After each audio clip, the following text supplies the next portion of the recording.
శ్రీ కనకదుర్గ జ్యోతిష్యాలయం ప్రేమ వశీకరణ, స్త్రీ వశీకరణ, పురుష వశీకరణ, శత్రు వశీకరణ, వివాహం, సంతానం ఆలస్యమవడం, విడాకులు, కోర్టు సమస్యలు, ధనం మరియు బిజినెస్ సమస్యలు, స్త్రీ పురుషులకు ఎటువంటి నిగూఢ సమస్యలకైనా 100% రోజుల్లోనే పరిష్కారం చూపబడును. గురూజీ సీతారామరాజు. Cell number 9666224288. ఓం శ్రీమాత్రే నమః. ఛానల్లోకి స్వాగతమండి.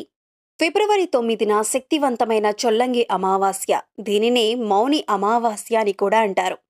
ఈ అమావాస్యలోపు మేషరాశి వారి జీవితంలో ఊహించని 4 సంఘటనలు జరగబోతున్నాయి. ఇవి వీరి జీవితాన్ని ఒక కొత్త మలుపు తిప్పబోతున్నాయి. అంతేకాకుండా ఎంతో కాలంగా నెరవేరని 2 కోరికలు ఈ అమావాస్యలోపు ఈ రాశి వారికి తప్పక నెరవేరుతాయని చెప్పటంలో ఎటువంటి సందేహం లేదు. అయితే ఈ అమావాస్యలోపు ఈ రాశి వారి జీవితంలో జరగబోయే ఆ 4 సంఘటనలేమిటి? అలాగే వీరికి తీరబోయే ఆ 2 కోరికలు ఏమిటి? ఈ సమయంలో మరిన్ని శుభ ఫలితాలను పొందటం కోసం ఈ రాశివారు చేయవలసిన దేవతారాధనతో పాటుగా పాటించవలసిన పరిహారాలను గురించి ఈ వీడియోలో వివరంగా తెలుసుకుందాం. అంతకంటే ముందు మీరింకా మన ఛానల్ని సబ్స్క్రైబ్ చేసుకోకపోయినట్లయితే సబ్స్క్రైబ్ చేసుకొని పక్కనే ఉన్న బెల్ ఐకాన్ నొక్కి ఆల్ సెలెక్ట్ చేసుకుంటే మేము ఇలాంటి వీడియోస్ అప్లోడ్ చేయగానే ముందుగా మీకు నోటిఫికేషన్ వస్తుంది. ఈ రాశివారి లక్షణాలు చూసుకుంటే వీరు పొడవైన బలిష్టమైన శరీరం, గుండ్రని ముఖం, చక్కని ముఖవర్చస్సు, సుందరమైన స్వరూపం, ఎప్పుడూ సంతోషంతో ఉంటూ కనిపిస్తారు. వీరికి జ్ఞాపక శక్తి అధికంగా ఉంటుంది. కార్యదీక్ష, దక్షత కూడా ఉంటుంది. మంచి చెడు ఆలోచించిన తర్వాతనే కార్యసాధన చేస్తారు. ఈ రాశివారికి అతీంద్రియ విద్యలపై ఆసక్తి ఎక్కువగా ఉంటుంది. వీరు చేసే పనులు మనస్ఫూర్తిగా చేస్తారు. ఏ విధమైన ఆశలు లేకుండా పనులు పూర్తి చేస్తారు. వీరు ఎలాంటి ఆలోచనలు ఆలోచిస్తున్నారో ఎవరికీ తెలియవు. తమ వ్యక్తిగత విషయాల గురించి ఎదుటివారితో షేర్ చేసుకోవటం ఈ రాశి వారికి అంతగా నచ్చదు. ఈ రాశి స్త్రీల గురించి చూసుకున్నట్లయితే వీరు చూడటానికి ఎంతో అందమైన ముఖార విందం కలిగి ఉంటారు. ఎదుటి వారిని ఇట్టే ఆకర్షించే అందచందాలు వీరి సొంతం. తమ సౌందర్యాన్ని రెట్టింపు చేసుకోవటానికి అనుక్షణం తపిస్తూ ఉంటారు. ఎదుటివారు తమ సౌందర్యాన్ని మెచ్చుకోవాలని, తమను ప్రశంసించాలని భావిస్తారు. సమాజంలో ఆమోదయోగ్యమైన అభిప్రాయాలతో దృఢ సంకల్పం కలిగి ఉంటారు. అంతేకాకుండా ఈ రాశి స్త్రీలు ఎంతో అపారమైన శక్తియుక్తులను కలిగి ఉంటారు. అవసరమైన చోట సమయస్ఫూర్తిని ప్రదర్శించటంలో వీరు నేర్పరులు. అనుకున్న పనిని సాధించే వరకు తమ ప్రయత్నాలను కొనసాగిస్తూనే ఉంటారు. ఈ రాశి వారికి ఉన్న మరొక ముఖ్యమైన లక్షణం అతి జాగ్రత్త. ప్రతి విషయంలోనూ అనుకున్న దానికంటే ఎక్కువ స్థాయిలో ఆలోచిస్తూ నిరంతరం ఏదో ఒక విషయంలో టెన్షన్ పడుతూ ఉంటారు.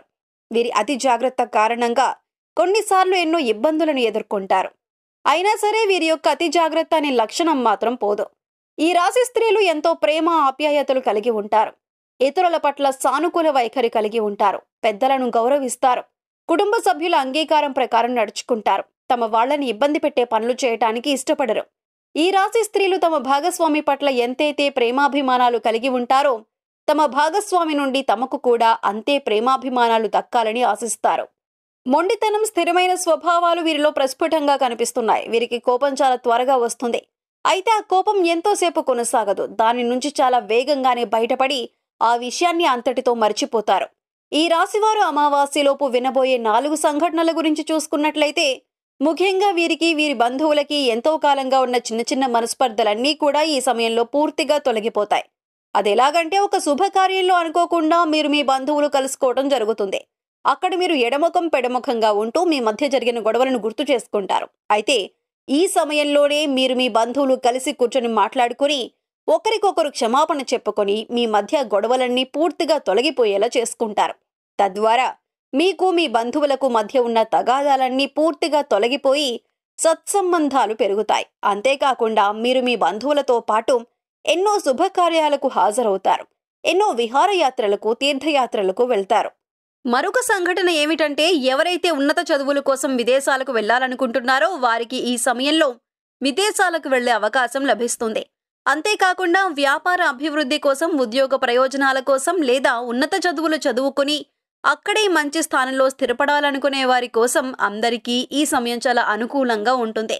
గత కొంతకాలంగా పెండింగ్లో ఉన్న మీ పాస్పోర్ట్, వీసా పనులు ఈ సమయంలో అతివేగవంతంగా పూర్తవుతాయి. అంతేకాకుండా విదేశాలలో మంచి పొజిషన్లో సరిపడటంతో పాటు మీరు స్వదేశానికి కూడా మంచి పేరు ప్రఖ్యాతలు తీసుకువస్తారు. మరొక ముఖ్యమైన సంఘటన ఏమిటంటే వివాహం కోసం ఎదురు చూస్తున్న ఈ రాశి వారికి ఈ సమయంలో వివాహ ప్రయత్నాలు సఫలీకృతమవుతాయి.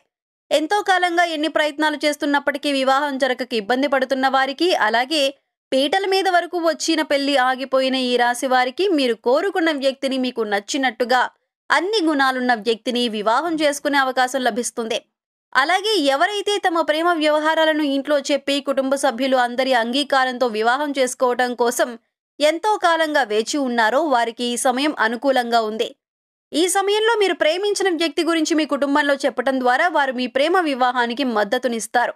అలాగే ఎవరైతే గత కొంతకాలంగా ఒకే సంస్థలో ఉండి పనిచేస్తూ అక్కడే అభివృద్ధి కోసం ఎదురు చూస్తున్నారో వారికి ఈ సమయంలో ఉద్యోగపరంగా అభివృద్ధి లభిస్తుంది. అంటే ప్రమోషన్ కోసం ఎదురు చూస్తున్న వారికి ప్రమోషన్ లభిస్తుంది. అలాగే ఆదాయంలో పెరుగుదల కోసం ఎదురు చూస్తున్న వారికి ఆదాయం పెరుగుతుంది. శాలరీ ఇంక్రిమెంట్స్ అందుతాయి. మీరు పనిచేస్తున్న చోట మీకంటూ ఒక గుర్తింపు లభిస్తుంది. ఇన్నాళ్ళ మీ శ్రమకు ఫలితం వచ్చే సమయం ఇదే. ఈ సమయంలో ఈ రాశి వారికి తీరబోయే 2 కోరికలు ఏమిటంటే, ఒకటి సొంతింటి కల. ఎవరైతే ఈ రాశి వారు ఎంతో కాలంగా సొంతంగా ఇల్లు కట్టుకోవాలని అనుకుంటున్నారో వారికి ఈ సమయంలో మీ కళ సాకారం అవుతుంది. అలాగే సొంతంగా వాహనాలు కొనుక్కోవాలి అనుకునే వారికి ఈ సమయంలో ఈ వాహన కళ నెరవేరుతుంది. ఈ సమయంలో మీరు స్థిర చరాస్తులను అభివృద్ధి చేస్తారు. వంశపారంపర్యంగా వచ్చిన ఆస్తుల అభివృద్ధి విషయంలో మీకు ఎంతో మేలు చేకూరుస్తుంది. ఈ సమయంలో మీ ఆస్తులు పెరగటమే కాకుండా వాటి ద్వారా మీకు సమాజంలో మంచి పేరు ప్రఖ్యాతులు లభిస్తాయి. మీరు చేయాలనుకుని చేయలేని పనులను మీ సంతానం ద్వారా చేయగలుగుతారు. అంటే ఉదాహరణకి మీరు డాక్టర్ అవ్వాలని ఆర్థిక ఇబ్బందుల కారణంగా అవ్వలేకపోయినా మీ సంతానాన్ని డాక్టర్ని చేసి మీ కల నెరవేర్చుకుంటారు. ఈ సమయంలో మరిన్ని శుభ ఫలితాలను పొందటం కోసం ఈ రాశి వారు చేయవలసిన దేవతారాధన చూసుకున్నట్లయితే ఓం దుర్గాయ నమః అనే మంత్రాన్ని 108 సార్లు పఠించడం ద్వారా శుభ ఫలితాలను పొందుతారు. నిత్యం సూర్య భగవానుణ్ణి ప్రార్థించడం ద్వారా మేలు చేకూరుతుంది. మీకు వీలైనప్పుడల్లా గోమాతకు గ్రాసం పెట్టడం ద్వారా సకల శుభాలు చేకూరుతాయి. మీరు శుక్రవారం ఉదయం స్నానం తర్వాత గులాబీ రంగు దుస్తులను ధరించి లక్ష్మీదేవిని తామర పువ్వులు లేదా ఎర్ర గులాబీలతో పూజిస్తూ పూజా సమయంలో శ్రీ సూక్తాన్ని పఠించండి. ఇలా చేయటం వల్ల లక్ష్మీమాత అనుగ్రహం లభిస్తుంది. శుక్రవారం రోజు లక్ష్మీదేవిని ధ్యానించిన తర్వాత మీరు కనకధార స్తోత్రాన్ని పఠించాలి. ఈ విధంగా పారాయణం చేయటం ద్వారా అపార సిరి సంపదలను పొందుతారు. లలితా సహస్రనామాలను నిత్యం పఠించటం ద్వారా శుభ ఫలితాలను పొందుతారు. ఈ సమయంలో మరిన్ని శుభ ఫలితాలు పొందటం కోసం ఈ రాశి వారు చేయవలసిన పరిహారాలు చూసుకున్నట్లయితే, ప్రతిరోజు రావి చెట్టు దగ్గర నువ్వుల నూనె లేదా ఆవ నూనెతో దీపారాధన చేసి కొంత పంచదార చెట్టు వేర్లలో పోసి నిదానంగా 11 ప్రదక్షిణలు ఓం నమో భగవతే వాసుదేవాయ అని స్మరిస్తూ చేయండి. ఈ విధంగా చేయటం వలన చాలా వరకు కష్టాల నుండి బయటపడతారు. సమస్త దోషాలను నివారించే తల్లి గోమాత. వారంలో మీకు వీలైనన్ని సార్లు గోవుకు మీకు తోచిన గ్రాసం పెట్టి 3 ప్రదక్షిణలు చెయ్యండి. అద్భుతమైన ఫలితాలు కనబడతాయి. మంగళవారం నాడు రావి చెట్టుకు 108 సార్లు ప్రదక్షిణలు చేయటం ద్వారా ఆర్థికపరమైన లాభాలను గడిస్తారు. పక్షులకు ధాన్యం గింజలను ఆహారంగా వేయటం ద్వారా మంచి చేకూరుతుంది. సో చూశారు కదండి, ఫిబ్రవరి 9 శక్తివంతమైన చొల్లంగి అమావాస్యలోపు ఈ రాశి వారి జీవితంలో జరగబోయే ఆ 4 సంఘటనలు ఏమిటి, అలాగే వీరికి తీరబోయే 2 కోరికలు ఏమిటి, ఈ సమయంలో మరిన్ని శుభ ఫలితాలు పొందటం కోసం ఈ రాశి వారు చేయవలసిన దేవతారాధనతో పాటుగా పాటించవలసిన పరిహారాల గురించి ఈ వీడియోలో వివరంగా తెలుసుకున్నాం కదా. ఈ వీడియో మీకు నచ్చినట్లయితే లైక్ చేయండి. మీ ఫ్రెండ్స్ అండ్ ఫ్యామిలీ మెంబర్స్లో ఎవరైనా మేషరాశి వారు ఉన్నట్లయితే వారితో ఈ వీడియోను షేర్ చేసుకోవడం మర్చిపోకండి. ఇప్పటి వరకు మీరు ఇంకా మన ఛానల్ని సబ్స్క్రైబ్ చేసుకోకపోయినట్లయితే సబ్స్క్రైబ్ చేసుకొని పక్కనే ఉన్న బెల్ ఐకాన్ నొక్కి ఆల్ సెలెక్ట్ చేసుకుంటే మేము ఇలాంటి వీడియోస్ అప్లోడ్ చేయగానే ముందుగా మీకు నోటిఫికేషన్ వస్తుంది. మరొక చక్కటి వీడియోతో మళ్ళీ కలుసుకుందామండి.